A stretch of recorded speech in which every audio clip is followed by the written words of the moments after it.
Welcome to the Guide to the User Administration section in Minutes.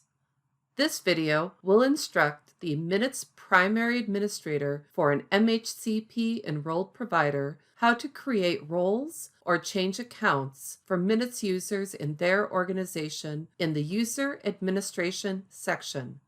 Minutes users are assigned 3 different levels.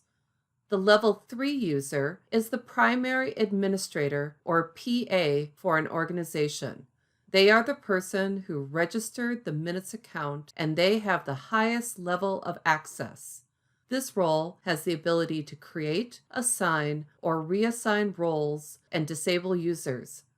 PAs can reset passwords for Level 1 and Level 2 users, but they need to contact DHS to have their own password reset.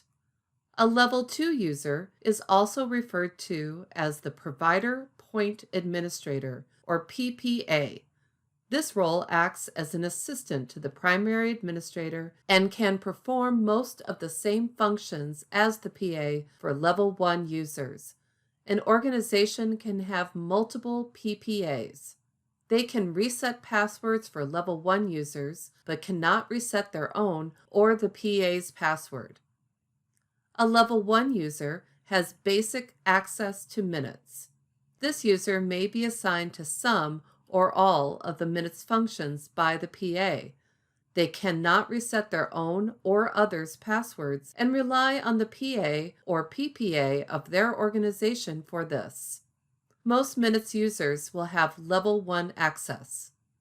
In this video, we will demonstrate how the primary administrator makes changes for other Minutes users in their organization. We will begin by logging into our Minutes account. After we log in, we locate the link titled User Administration on the left side of the screen and click that to open the User Administration screen. As the primary administrator, our User Administration screen has 2 tabs. The first tab is titled Search User and is used to modify an existing user account. The second tab is titled Create User, and it is used to create specific user roles in our organization's Minutes account. In this tab, we can assign user access to interactive functions, mailbox folders, and reset passwords. Let's demonstrate how to reset a password for a user at our organization. I start in the Search User tab. To reset an existing user's password, I need to search for their account. I can change the search by and account status drop-down fields to search by different identifiers, such as name or NPI or active or closed account. I will search by their last name and select active for their account. I type their last name in the search field and click Search. The search will display all of the users who match the criteria I entered in a search result table. I locate the user I need and click on their user ID to open their profile. This opens the user's information in a new tab titled Update User. I scroll down the screen to locate the section titled Create New Password. I enter a temporary password in this field. Minutes does not send an email to the user to let them know what their temporary password is, so I will send them an email with the temporary password that I created.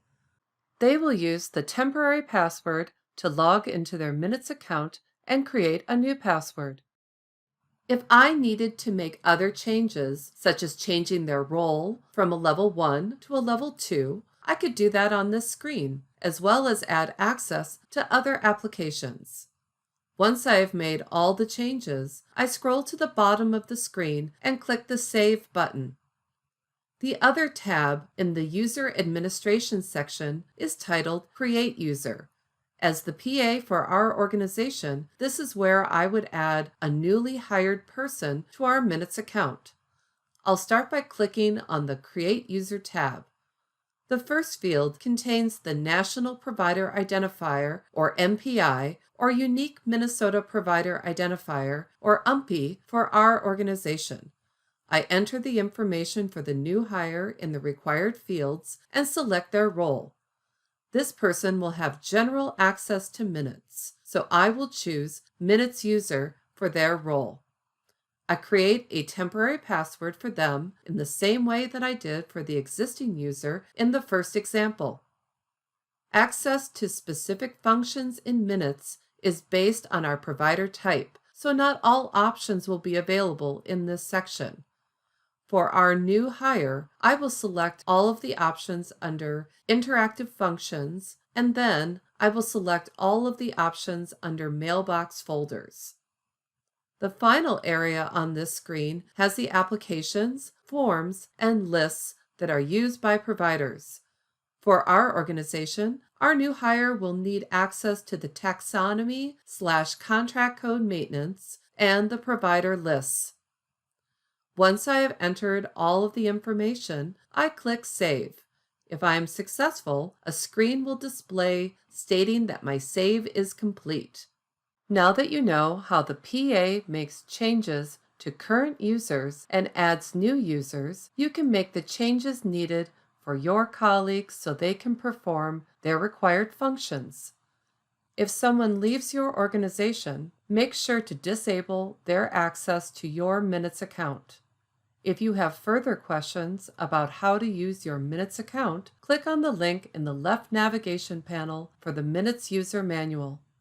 The Department of Human Services offers various training opportunities, including other on-demand videos and online sessions. You can register for the online sessions by visiting the MHCP-enrolled provider training page on the DHS provider website.